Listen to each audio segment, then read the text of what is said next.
Bem-vindos a mais uma exploração conosco. Vamos direto ao assunto, malta. Hoje vamos mergulhar na vida de uma figura absolutamente central para grande parte do mundo e cuja história desafia, honestamente, a nossa própria lógica. Abraão, a viagem espiritual e histórica deste homem comum da antiga Mesopotâmia que acabou por se tornar num patriarca gigante, é daquelas narrativas que nos deixam a pensar. É, sem dúvida alguma, uma das viagens de transformação mais extraordinárias que a antiguidade tem para nos oferecer. Mas pensem nisto por um segundo. Como é que um homem que larga literalmente tudo aquilo que conhece se transforma na fundação para milhares de milhões de pessoas? É um paradoxo gigantesco, não é? Pois bem, é exatamente isso que vamos desvendar hoje. Toda esta aventura começa com um simples e incerto ato de partida. Um autêntico salto no escuro que acabou, acreditem ou não, por moldar toda a estrutura da história humana.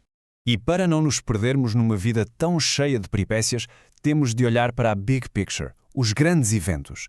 Em vez de ficarmos presos em detalhes intermináveis, vamos usar este mapa visual e seguir os marcos cruciais que definiram toda esta caminhada, passo a passo. A nossa viagem tem 4 paragens obrigatórias. Arrancamos no dia 1 com o chamamento divino. Uns meses depois, acompanhamos a chegada a Canaã.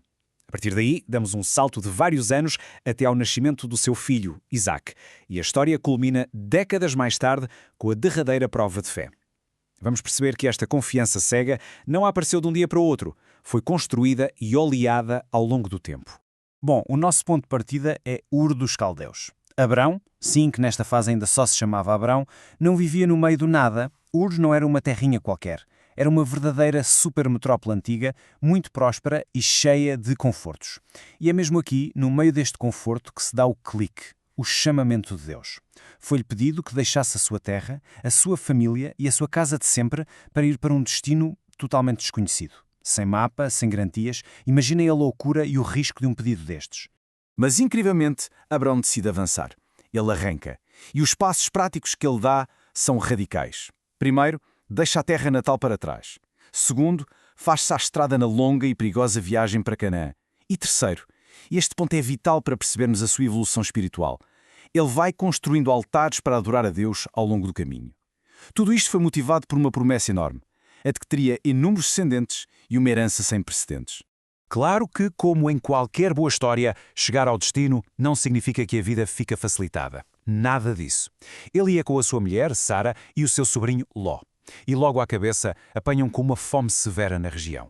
Entretanto, os anos vão passando e os rebanhos do Abrão e do Ló começam a crescer de forma brutal. Ora, muito gado significa muita necessidade de pasto. E o que é que acontece? O espaço começa a apertar e rebentam conflitos acesos entre os pastores de um e do outro. Uma verdadeira dor de cabeça familiar e de gestão de recursos. E perante este choque iminente, Abrão tem uma atitude de liderança incrível. Em vez de se impor como o mais velho, ele surpreende-se e deixa que Ló escolha primeiro para onde quer ir.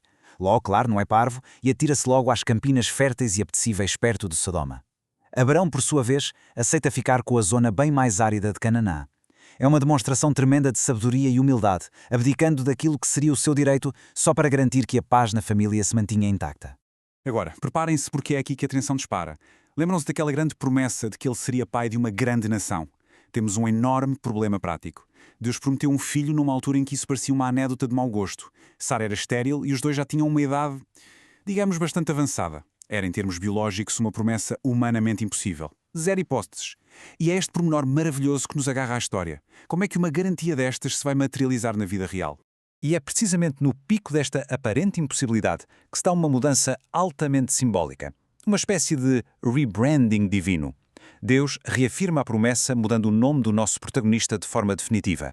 Ele deixa de ser apenas Avrão, o homem lá de Ur, e passa a ser Abraão, que significa literalmente pai de muitas nações.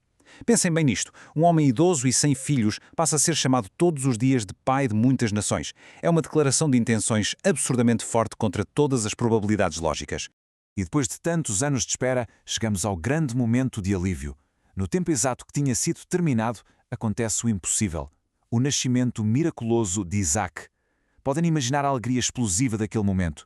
Este acontecimento confirmou, em carne e osso, que aquela promessa invisível era real. Isaac é o filho da promessa, a peça vital que encaixa no puzzle e que garante a continuidade da linhagem profetizada tantas décadas antes. Mas achavam que a história ficava por aqui? Nem pensem. A narrativa atinge um patamar ainda mais dramático. Ora, se a fé do Abraão foi sendo construída e polida durante anos a fio à espera de um filho, como é que se testa o limite absoluto dessa mesma confiança? Quando finalmente tens nas mãos o milagre da tua vida, como é que provas de uma vez por todas que a tua obediência é inabalável? E assim chegamos ao episódio mais avassalador, não só desta exploração, mas de toda a vida de Abraão. A provação suprema. Deus pede-lhe o impensável. Pede-lhe que ofereça esse exato filho, Isaac, a concretização literal de tudo, em sacrifício. É um autêntico soco no estômago. É o clímax da vida deste homem. E perante um pedido tão doloroso e imensurável, o que é que ele faz? Não hesita. Abraão avança, mostrando uma confiança e uma fé cega que, para nós, é quase impossível de processar. O desfecho é de uma tensão de cortar a faca. Mesmo ali, no derradeiro milissegundo, antes de a ação se consumar, acontece uma reviravolta de gênio.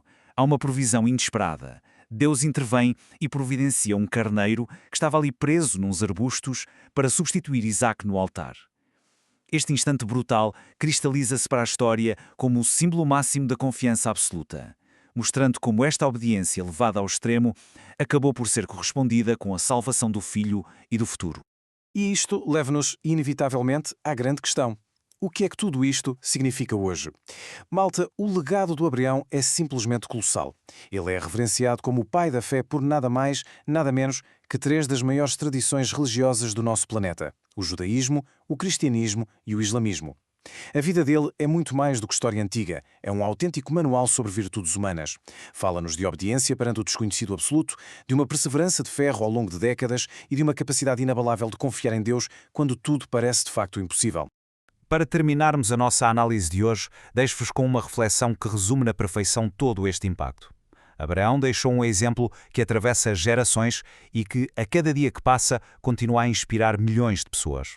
Esta não é uma lenda antiga a ganhar pó, é uma prova viva sobre os limites da nossa resiliência. E fica aqui a provocação. Neste nosso mundo tão moderno, onde queremos sempre garantias imediatas e certezas absolutas para tudo, seríamos nós capazes de dar sequer aquele primeiro passo para o desconhecido, baseados apenas numa promessa invisível? Pensem nisso e até à próxima.